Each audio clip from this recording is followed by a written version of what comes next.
नमस्कार, अपना प्रदेश उत्तर प्रदेश उत्तराखंड देख रहे हैं आप। मैं हूं आपके साथ पूजा मोहन पांडे। खबरों की शुरुआत बड़ी और अहम जानकारी के साथ करते हैं। पूर्व मुख्यमंत्री कल्याण सिंह की तबीयत नासाज है। ब्लड प्रेशर कंट्रोल करने की कोशिश लगातार जारी।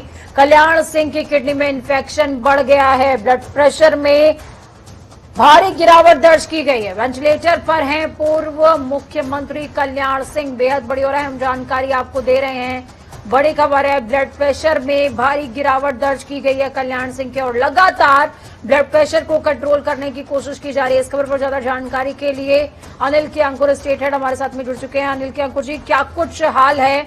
कल्याण सिंह की तबीयत एक बार फिर से अस्थिर है। देखिए, मुझे सबसे बड़ी बात है कि कल्याण सिंह बहुत लंबे समय से बीमार चले आ रहे हैं और इनकी बीमारी अभी हाल की नहीं है। पहले भी इनको किडनी की प्रॉब्लम रही है और काफी समस्या से शुगर पेशेंट भी रहे हैं, तो लगातार इनको बीमारी इनकी बढ़ती रही। कोरोना काल में जो कोरोना भी हो गया था, उसके बाद काफी समस्या बढ़ती रही, किसी तरह ठीक हुए और घर आए थे। उसके बाद कुछ लोग फिर बीमार हो गए, जहाँ पे जो लोहिया अस्पताल में इलाज चला, फिर उनको ट्रांसफर कर दिया गया। तो ऐसी स्थिति में उनकी तबीयत अभी उतनी अच्छी नहीं है। लगातार हालात पे डॉक्टर नजर रखे हुए हैं। उसके बावजूद ये कहा जा सकता है कि अभी तबीयत स्थिर है, लेकिन अभी वो खतरे के बाहर नहीं है।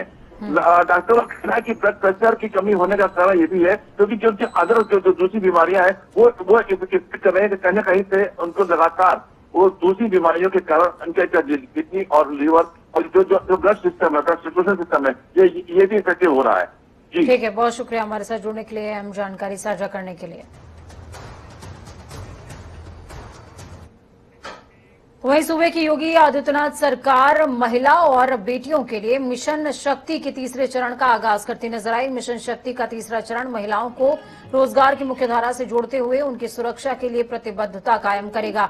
लखनऊ के इंदिरा गांधी प्रतिष्ठान में रक्षाबंधन से एक दिन पहले राज्यपाल आनंदीबेन पटेल, नरेंद्र मोदी सरकार में वित्त मंत्री और कॉरपोरेट मामलों की मंत्री निर्मला सीतारमण और प्रदेश के मुख्यमंत्री योगी आदित्यनाथ इस कार्यक्रम में शामिल हुए। अभियान को हरी झंडी दिखाई गई। तो वहीं इस मौके पर महिला स्वयं सहायता समूहों, महिला स्वयंसेवी संगठनों के अलावा शिक्षा, महिला सशक्तिकरण जैसे तमाम क्षेत्रों में महत्वपूर्ण योगदान देने वाली 75 महिलाओं को उनके उत्कृष्ट कार्य के लिए सम्मानित किया गया है। क्षमता, ऊर्जा और उत्साह के साथ उत्तर प्रदेश को लॉ एंड ऑर्डर के विषय में अच्छा बनाने के लिए, महिला के लिए सुरक्षित रखने के लिए, बनाने के लिए और पूरे ओवरऑल डेवलपमेंट के लिए काम करने में अपने कोई न रखते हुए एकदम भ्रमर कर रहे हैं उत्तर प्रदेश के चीफ मिनिस्टर। उनको मैं हार्दिक बधाई देती हूं। ऐसे एक ऊर्जावान चीफ मिनिस्टर रहने में छोटे हो बड़े हो एक राज्य जल्द से जल्द प्रोग्रेसिव रास्ते पर चल सकते हैं। आने के तत्काल बाद प्रदेश सरकार ने असुरक्षा इस मनोवृत्ति को दूर करने के लिए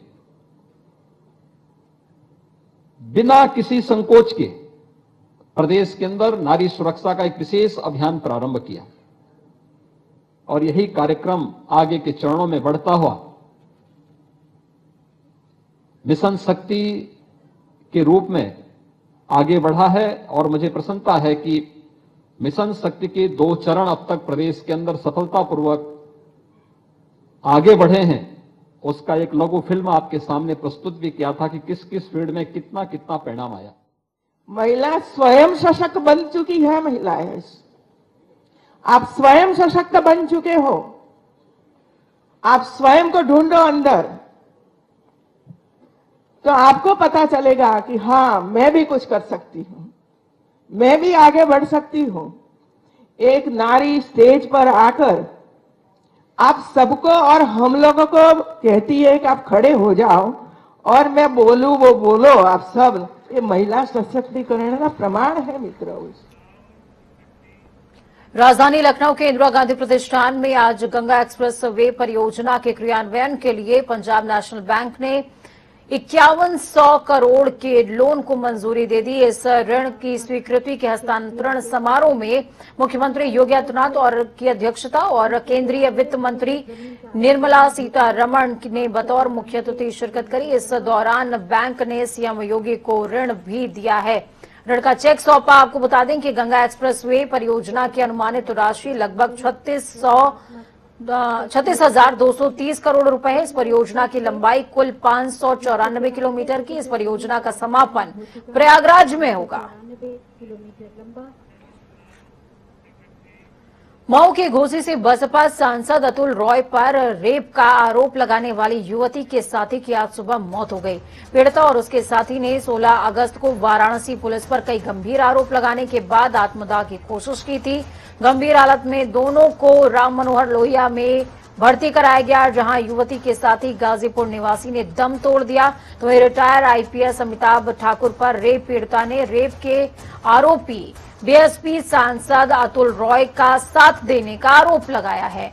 पीड़िता और उसके दोस्त ने वीडियो में कहा था कि जब ये मामला कोर्ट में विचाराधीन था, उस वक्त अमिताभ ठाकुर ने इसमें हस्तक्षेप किया और अतुल रॉय का समर्थन किया।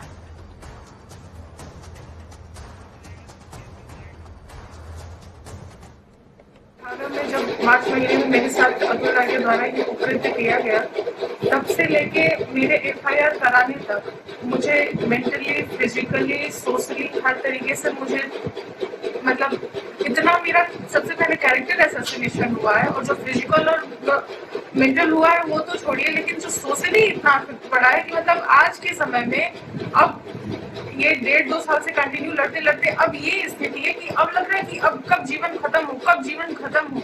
हमारा खड़ा रहना भी अपराध है, हमारा चुप रहना भी अपराध है, हमारा लड़ना भी अपराध है। हम कल को मर जाए तो उससे भी कहा जाएगा कि वो किसी के साथ भागी हुई थी घर छोड़ के, और पता नहीं क्या कहा जाएगा, कैसे कहा जाएगा। मेरे घर पे उनके लोगों द्वारा गाँव पे पूरा हल्ला करवा दिया जाता है, कभी कि बेंगलोर भाग गई है, कभी किसी के साथ शादी कर ली है, तो कभी बगल वाले गांव में आई थी घूमने के लिए। इस तरीके की चीजें चल रही हैं। तो इस खबर पर ज्यादा जानकारी के लिए अनूप हमारे साथ में मौजूद हैं ग्राउंड जीरो से। अनूप, क्या कुछ ये पूरा मामला है? एक बार फिर से पूरा मामला तूल पकड़ता जा रहा है, जबकि अतुल रॉय इस समय जेल में है, मामला चल रहा है, एक बार फिर से तूल पकड़ा इस मामले ने। युवती का जो साथी है उसकी जो है डेथ हो गई। देखिए पूजा, आज की कड़ी में जिस तरीके से अतुल राय का मामला एकदम से उछल गया, इसके लेकर देखो पूरी मामले को देखा जाए तो आज दो कड़ी जुड़ती हैं। जिस तरीके से आज उसकी जो रेप पीड़िता है उसके जो साथी थे उसकी डेथ हो गई, उसके बाद आपने देखा किस तरीके से रेप पीड़िता के जो पुराना जो वीडियो एक ऑडियो वायरल हुआ था जिसमें अमिताभ ठाकुर का नाम आया था, उस मामले की जब वीडियो वायरल हुआ तो जो पुलिस है उसकी जांच कर रही है लगातार। लखनऊ, चूंकि अमिताभ ठाकुर लखनऊ में है, लगातार उस पर पुलिस जिस तरीके से आज अमिताभ ठाकुर ने ऐलान किया था कि वो गोरखपुर जाने का, क्योंकि वो चुनाव प्रचार को लेकर के पहले भी ऐलान कर चुके हैं, मुख्यमंत्री के खिलाफ चुनाव प्रचार करेंगे और चुनाव लड़ेंगे। तो इसी मुद्दे को देखते हुए जिस तरीके से वो पुराना जो मामला अतुल राय का था, वो ऑडियो पीड़िता ने आरोप लगाया था कि अतुल राय की जो आईपीएस, जो पूर्व आईपीएस अमिताभ ठाकुर ने मदद की थी, ये तमाम जिस तरीके से आरोप लगे थे। आज का जो मामला है, अतुल जो आईपीएस अमिताभ ठाकुर के सुबह घर पुलिस पहुंच गई और जो एसीपी गोमती नगर उनको रोका कि आप जिले से बाहर नहीं जा सकते हैं, क्योंकि अगर गोरखपुर वह पहुंचेंगे तो कहीं न कहीं लॉ एंड ऑर्डर खराब हो सकता है, ये जिक्र किया है। हालांकि सोशल मीडिया पर जो पूर्व आईपीएस अमिताभ ठाकुर ने जिक्र किया है कि जो विपक्ष है या फिर जो प्रतिद्वंदी है वो कहीं न कहीं डरा हुआ एहसास है। पूरे मामले पर जिस तरीके से फिलहाल पूरा जांच चल रही है, लेकिन ये बिल्कुल सही कहा जा सकता है कि एक बार अतुल राय का मामला जो बार हालांकि भले ही जेल में हो, लेकिन एक बार फिर से उछल चुका है।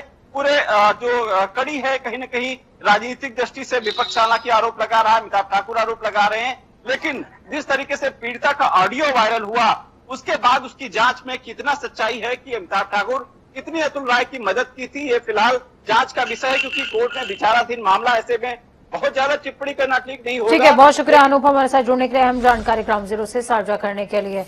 तो आपको बता दें कि अतुल रॉय का मामला एक बार फिर से सुर्खियों में छाया हुआ है। वजह साफ तौर पर समझ लीजिए, क्योंकि पीड़िता ने ये तस्वीर आपको आत्मदाह की तस्वीरें दिखा रहे हैं, ये आत्मदाह की तस्वीरें हैं। सुप्रीम कोर्ट के बाहर पीड़िता और उसके साथी ने आत्मदाह करने की कोशिश करी थी, वीडियो लाइव किया और लाइव वीडियो के दौरान ही खुद को आग लगा ली थी।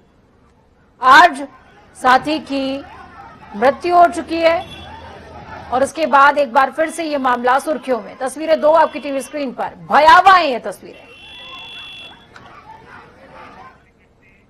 समाजवादी पार्टी के अध्यक्ष अखिलेश यादव बीते दिन अपने पैतृक गांव सैफई पहुंचे, जहां वो लोगों से और पार्टी के कार्यकर्ताओं से मुलाकात करेंगे। साथ ही आगामी विधानसभा चुनावों की तैयारियों को धार देते नजर आएंगे। अखिलेश यादव रक्षाबंधन के मौके पर सैफई आवास पर लोगों से मुलाकात करने के लिए पहुंचे। इसके अलावा अखिलेश मैनपुरी में प्रोफेसर राम गोपाल के घर भी जाएंगे और उनकी बहन से मुलाकात करेंगे।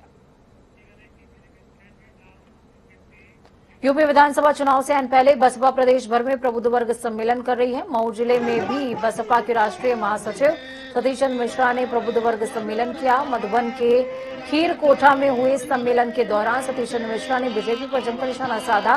सतीश चंद्र मिश्रा ने कहा कि बीजेपी ने राम के नाम पर नोट और वोट दोनों लिए, लेकिन काम कुछ नहीं किया। सतीश चंद्र मिश्रा ने कहा कि अयोध्या में आए दिन 200 करोड़ के बजट पास होते रहते हैं, लेकिन वहां पर कोई काम नहीं हो रहा। जो घाट का निर्माण हुआ है वो बसपा सरकार के कार्यकाल में हुआ। उन्होंने कहा कि अगर बसपा की सरकार बनी तो राम मंदिर निर्माण के नाम पर बीजेपी ने जो भी घोटाला किया है उसकी जांच करवाई जाएगी।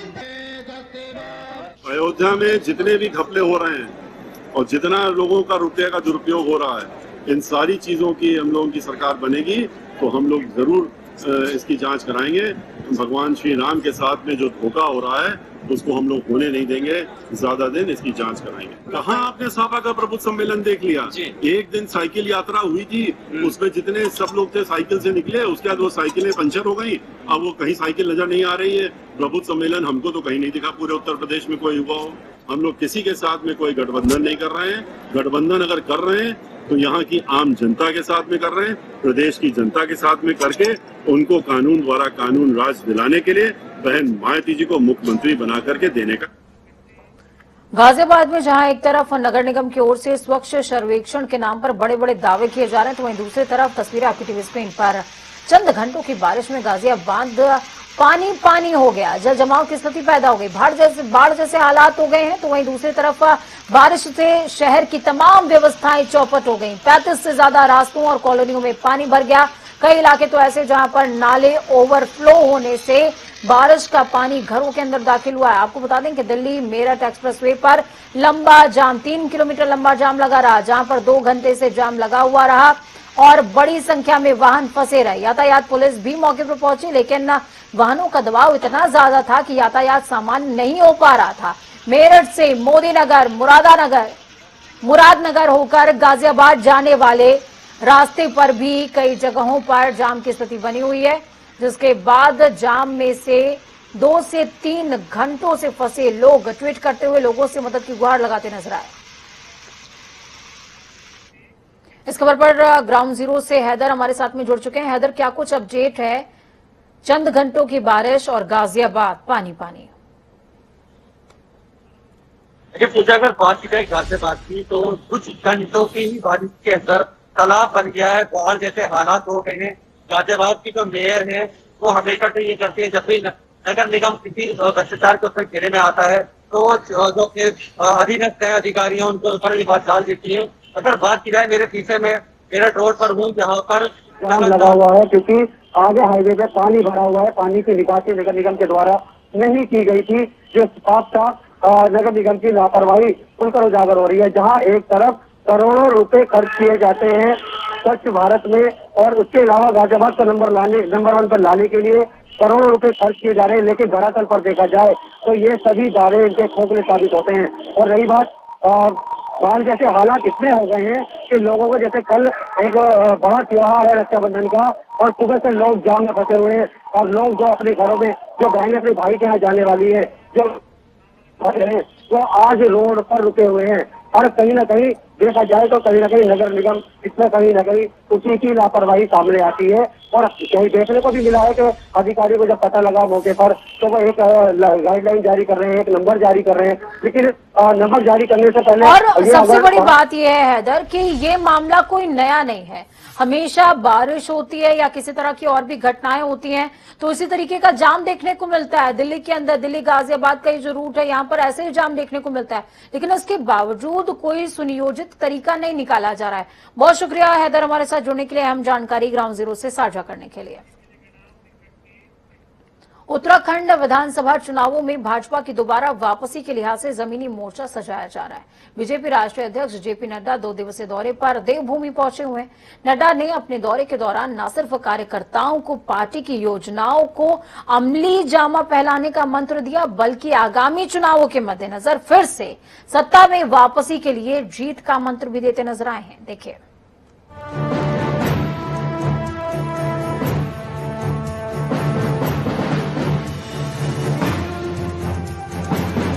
उत्तराखंड में आगामी चुनाव को लेकर सियासी घमासान जारी है। क्या कांग्रेस, क्या आम आदमी पार्टी और क्या बीजेपी सब अपने कील कांटों को दुरुस्त करने में जुटे हुए हैं, तो वहीं बीजेपी उत्तराखंड में सत्ता में बने रहने के लिए जमीनी मोर्चा सजा रही है। बीजेपी राष्ट्रीय अध्यक्ष जगत प्रकाश नड्डा शुक्रवार को 2 दिवसीय दौरे पर पहुंचे। देहरादून के जॉली ग्रांट एयरपोर्ट पर सीएम पुष्कर सिंह धामी ने जेपी नड्डा का स्वागत किया। धर्मनगरी हरिद्वार की सीमा पर आयोजित 2 दिवसीय कार्यक्रम के पहले दिन भाजपा पार्टी के राष्ट्रीय अध्यक्ष जेपी नड्डा अध्यापक की भूमिका में नजर आए, जहां उन्होंने कार्यकर्ताओं और पदाधिकारियों को सरकार की योजनाओं और उपलब्धियों के आंकड़े गिनाए। साथ ही जेपी नड्डा ने सलाह दी कि इनको जुबान पर रखें और जनता के बीच केंद्र और प्रदेश सरकार की जनहित के कार्यों की चर्चा करें।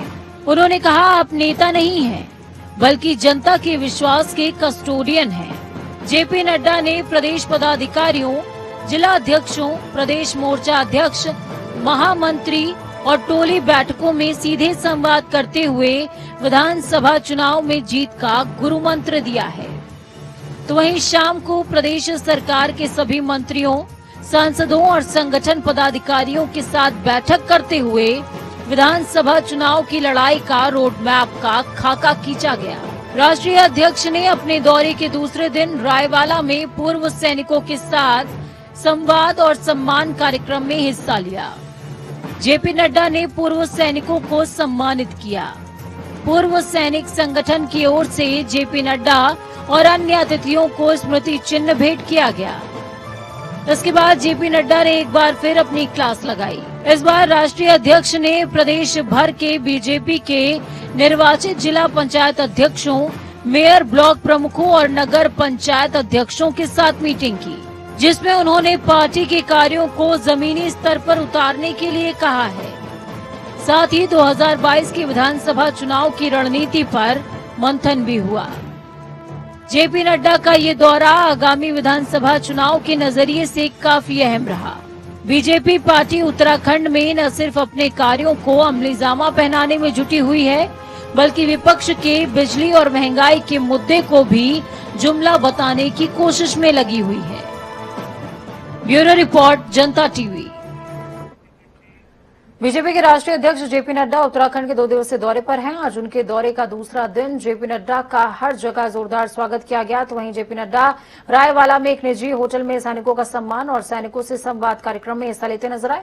बीजेपी अध्यक्ष यहां देश की सेवा करने वाले सैनिकों को उनके योगदान के लिए सम्मानित करते नजर आए। आपको बता दें कि ये दौरा बेहद अहम माना जा रहा है, क्योंकि इससे पहले 2017 में नड्डा का हरिद्वार दौरा था। पार्टी के लिए हरिद्वार की राजनीति में ऐतिहासिक स्थान रहा है, क्योंकि भाजपा हरिद्वार में 8 विधानसभा सीटें जीतने में कामयाब हुई थी। चुनाव से पहले नड्डा हरिद्वार पहुंचने पर कार्यकर्ताओं में जोश है और साथ ही चुनावों के लिए रणनीति भी तैयार हुई है। तस्वीरें आपको 4 दिखा रहे हैं।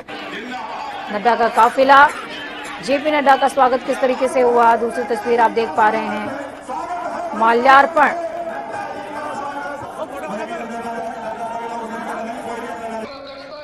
इस खबर पर ज्यादा जानकारी के लिए ग्राउंड जीरो का रुख करते हैं। विकास खरे हमारे साथ में जुड़ चुके हैं। विकास, क्या कुछ अपडेट है? जेपी नड्डा जी का दूसरा दौरा है और ये आखिरी दौरा देखिए कि जिस समय हरिद्वार में काफिला जेपी नड्डा जी करेगा, तो जगह जगह उनका जो है स्वागत भी किया गया। फिलहाल जो है उनके द्वारा कोर कमेटी की बैठक के लिए गए, जिस पर जो है आने वाले विधानसभा चुनाव 2022 को लेकर मंथन भी किया गया। फिलहाल की अगर मैं बात करूँ तो फिलहाल हम गोल्डन होटल के बाहर मौजूद है। यहाँ पर जो फिलहाल साधु संतों के साथ उनकी बैठक चल रही है, उनके द्वारा साधु संतों का स्वागत भी किया गया और वो साधु संतों से जो आशीर्वाद भी ले रहे हैं। और चुनावी माहौल को देखते जो आने वाले जो विकास, साधु संतों के साथ में ये जो समागम है, क्या इसको देवस्थानम बोर्ड से एक बार जोड़ करके देखा जा सकता है क्या? क्योंकि देवस्थानम बोर्ड को लेकर के जिस तरीके से धामी सरकार और साधु संतों के बीच में खींचतान चल रही है, कहीं ना कहीं एक तरह की पहल हो सकती है ये बैठक। बिल्कुल देवस्थानम अगर बोर्ड की बात करें तो कहने के साधु संत इसका जिक्र भी जब नड्डा से कर सकते हैं। फिलहाल जो है मीटिंग का दौर जारी है, क्योंकि जिस तरह से साधु संत यहाँ पर भारी संख्या में पहुंचे तो कहने के देवस्थानम बोर्ड का भी यहाँ पर जिक्र हो सकता है। उनका मुख्यमंत्री भी बैठक में फिलहाल यहाँ पर मौजूद है और लगातार वो हरिद्वार आते रहे संतों का आशीर्वाद लेने और इसी को देखते बीजेपी जो है हरिद्वार में जिस तरह से आशीर्वाद लेने संतों का तो कहने के चुनावी माहौल को देखते हुए 2022 का ये जो दौरा है अब फिलहाल काफी अहम माना जा रहा है, क्योंकि किस तरह से बीजेपी को 2022 में फिर एक और से पटम लहराना है। तो कहने का उत्तराखंड चुनावी के माहौल में रंग चुकी है, क्योंकि जिस तरह से अब कार्यकर्ताओं को भी जमीन स्तर उतारने की बात जेपी नड्डा के द्वारा की गई है, तो साफ तौर पर जगह गट्टा आने वाले विधानसभा चुनाव में बीजेपी एक बार फिर से पटम लहराएगी। ठीक है, बहुत शुक्रिया विकास हमारे साथ जुड़ने के लिए, हम जानकारी ग्राउंड जीरो से साझा करने के लिए। तो वहीं दूसरी तरफ पेट्रोल, डीजल और रसोई गैस के लगातार बढ़ते दामों को लेकर कांग्रेस ने शनिवार को प्रदेश भर में भाजपा सरकार का पुतला दहन करते हुए प्रदर्शन किया। प्रदर्शन का ये कार्यक्रम सभी जिला, शहर, ब्लॉक और नगर मुख्यालयों में आयोजित किया गया। इस दौरान भाजपा सरकार के खिलाफ नारेबाजी भी की गई। बढ़ती महंगाई के खिलाफ देहरादून, ऋषिकेश और हल्द्वानी के बुद्धा पार्क में कांग्रेसी कार्यकर्ताओं ने सरकार का पुतला दहन किया। तस्वीरें आपको 3 दिखा रहे हैं। देहरादून, ऋषिकेश और हल्द्वानी की हर जगह पर महंगाई को लेकर कांग्रेस ने मुद्दा बनाया और सड़कों पर प्रदर्शन करते नजर आए कांग्रेसी।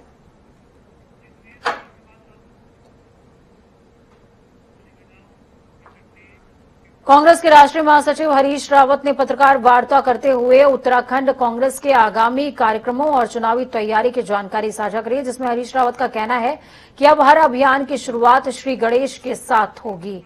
प्रेस कॉन्फ्रेंस में प्रदेश कांग्रेस अध्यक्ष गणेश गोंदियाल भी मौजूद रहे। क्या कुछ कहा सुनिए। 3 सितंबर को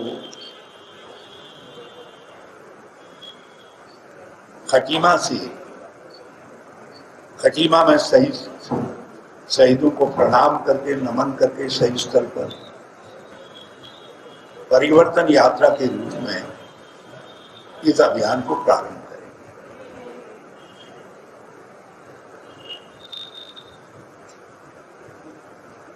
जो 3 दिन में